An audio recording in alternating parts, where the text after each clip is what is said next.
Para se të fillojmë me videon, do ju ftoja të abonoheshit në kanalin ton Thënie për Jetën dhe të klikoni si përziles për të marrë njoftimet e videove tona më të reja. Faleminderit. Lamtomirët diabet janë 3 ushqimet që duhet të hani për të ulur sheqerin në gjak. Kur dikush vuan nga diabeti, organizmi i tij ose i saj nuk prodhon mjaftueshëm insulin ose nuk mund ta përdorë atë si duhet. Ky problem shkakton akumulime të tepërta të glukozës në gjak. Kjo gjë pasohet me një sër simptoma siç janë ndërrobitja fizike dhe sëmundjet e zemrës. Sipas të dhënave, një nga mënyrat për të mbajtur nën kontroll nivelin e sheqerit në gjak është ushqyerja e shëndetshme. Ushqimet dhe pijet të cilat trupi i përthith ngadalë janë më të mira sepse nuk shkaktojnë luhatje të forta të sheqerit në gjak. Sipas Health.com do të rendisim disa nga produktet më të mira për të stabilizuar këtë shqetësim. Drithrat e plota ose buka prej elbi. Ndonse shumica e bukës duhet të shmanget, buka prej elbi ose ajo prej drithit të plot të bluar në gur ka nivele më të ulta glikemike. Ato janë të pasur me fibër që ngadalësojnë kështu edhe shqetësimet tuaja të tretjes dhe do të sjellin rezultate më të mira në dobi të organizmit, duke lehtësuar kështu edhe shqetësimet që i kanë ose të tij. Ato janë të mira sepse ngadalësojnë tretjen, stabilizojnë nivelin e sheqerit në gjak. Boronica, rrushi dhe mollët janë një ndër frutat më të mira për këto probleme. Shumica e frutave kanë gjithashtu edhe nivele të ulta të glicemisë sepse ato përmbajnë shumë ujë dhe fiber, por niveli i glicemisë mund të ndryshojë edhe në varësi të pjekjes së frutave. Lëngjet e frutave për shekuj kanë nivele të larta glikemike sepse shtrydhja largon fibrën dhe gjithashtu në lëng do të ngelet vetëm prania e sheqerit. Studimet kanë konfirmuar se njerëzit që konsumojnë më shumë boronicë, rrush dhe mollë kanë më pak mundësi që të preken nga diabeti i tipit 2. Patatet e ëmbla. Patatet e zakonshme kanë nivele të larta glikemike, ndërsa patatet e ëmbla kanë nivele më të ulta dhe për më tepër janë të pasur me ushqyes. Kosi. Kosi është një i vetmi produkt i bulmetit që ul rrezikun e shfaqjes së diabetit. Kosi i bërë në shtëpi ka nivele të ulta glikemike dhe mbi të gjitha është shumë i shëndetshëm. Një tjetër produkt shumë i rëndësishëm për personat që vuajnë nga diabeti është edhe përfshirja e tërshërës. Sipas të dhënave, tërshëra ka nivele të ulta glikemike dhe pak gjasa të shkaktojë luhatje të niveleve të sheqerit në gjak. Tërshëra përmban edhe beta-glukan. Kjo substancë përmirëson ndjeshmërinë ndaj insulinës, ndihmon në mbajtjen nën kontroll të glicemisë dhe ul yndyrnat në gjak. Megjithatë, diabetikët duhet të mos e teprojnë me tërshërën sepse ajo përmban edhe karbohidrate. Shumica e arrorëve janë të mirë për personat që vuajnë nga diabeti. Arrorët janë të pasur me fiber dhe kanë nivele të ulta glicemie prenën 55. Ato janë gjithashtu të pasur me proteinë me bazë bimore, acide yndyrore mono të pangopura, antioksidant, vitamina dhe minerale si magnezi dhe kaliumi. Arrorët duhet të konsumohen pa e tepruar dhe në varietetin e papërpunuar të tyre. Hudhra. Hudhra ndihmon në uljen e niveleve të sheqerit në gjak, në përmirësimin e ndjeshmërisë ndaj insulinës dhe sekretimin e saj. Hudhra rekomandohet të hahet të freskët sepse ushqyesit e saj janë më të dobishëm. Peshqit. Peshqit nuk kanë nivele glicemike dhe janë të shëndetshëm për diabetikët. Merluci e rritur në ujëra të ftohta është veçanërisht e rekomanduar për njerëzit dhe personat të rrezikuar nga shqetësimi i diabetit. Gjithashtu, përfshirja e ushqimeve të duhura është një gur themel shumë i mirë për mbrojtjen kundër luhatjeve të sheqerit. Perimet pa niseshte janë shumë të mira. Mbusheni pjatën tuaj me peri me pa niseshte. Për njerëzit që janë të rrezikuar nga diabeti është e rëndësishme të rrisni dozën e perimeve. Perimet kanë përmbajtje të lartë të fiber dhe ujë që ju mbajnë të ngopur për një kohë më të gjatë. Perimet jeshile. Të gjitha perimet pa niseshte janë të mira. Megjithatë, ato me gjethe jeshile përmbajnë më shumë vlera ushqyese. Nga një analizë e bërë gjatë studimeve të mëparshme, shkencëtarët britanik zbuluan se konsumi 1.35 racione me perime të gjelbra lidhet me 14% më pak rrezik për zhvillimin e diabetit të tipit 2, krahasuar me konsumin e vetëm 0.2 racione në ditë që mund të bëni prej tyre. Frutat.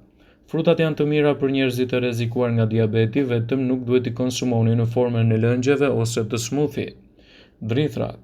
Konsumi i drithrave bën që nivelet e sheqerit në gjak të rriten më ngadalë pas një vakti dhe të ulet rreziku i zhvillimit të diabetit të tipit 2. Fibrat të drithrat ngandalësojnë në procesin e tretjes së karbohidrateve duke ulur kështu nevojën për insulinë. Drithrat përmbajnë gjithashtu lëndë ushqyese antioksiduese dhe antiinflamatore që ndihmojnë në parandalimin e diabetit. Thjerëzat.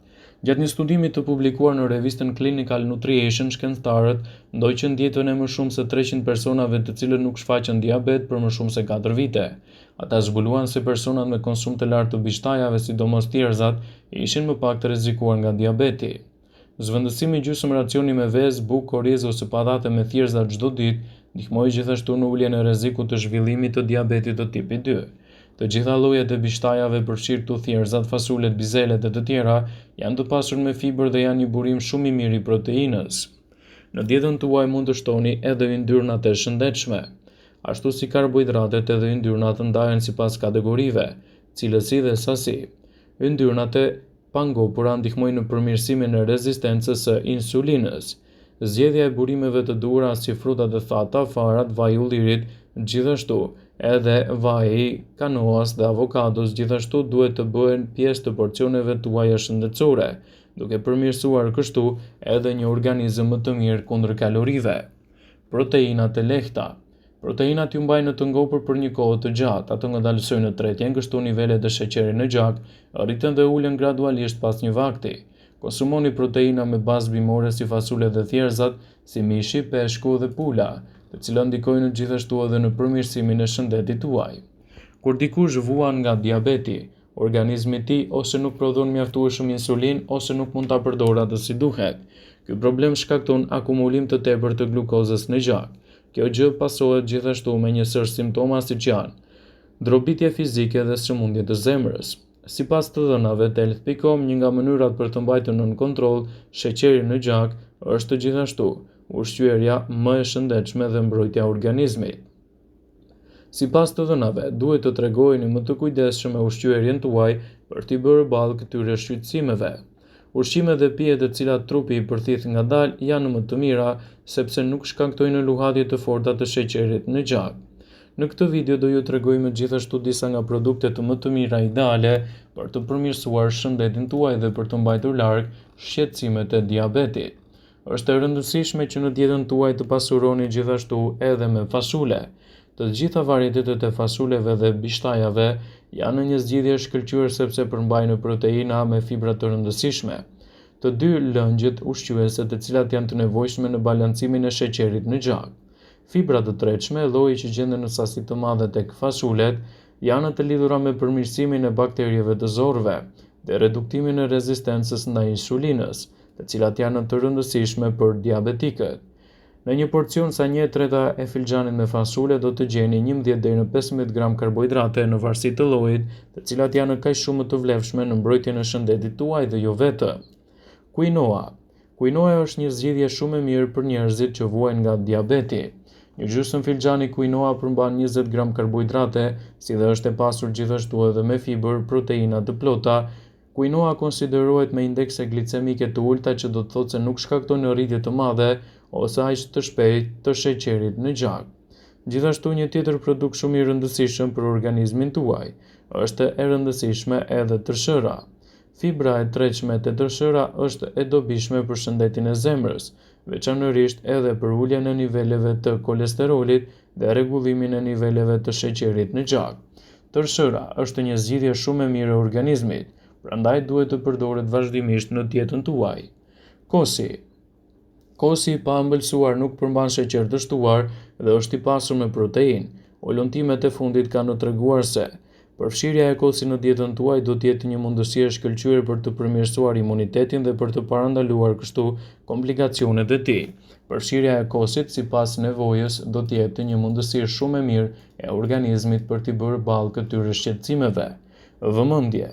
Ju bëjmë me dije se informacionet në këtë video kanë për qëllim që të plotësojnë, të mos zhvendësojnë këshillat e mjekut tuaj ose ofruesit të kujdesit tuaj shëndetësor, dhe nuk kanë për qëllim që të mbulojnë të gjitha përdorimet e mundshme, masat paraprake, ndërveprimet ose dhe efektet e tyre negative në shëndetin tuaj. Pasi ta dëgjonit këtë video, do ju ftoja t'i bënit like dhe ta shpërndanit atë në profilin tuaj në mënyrë që të informohen dhe miqtë e tu. Mos harroni ta shpërndani sa më shumë këtë video për të njohur edhe miq të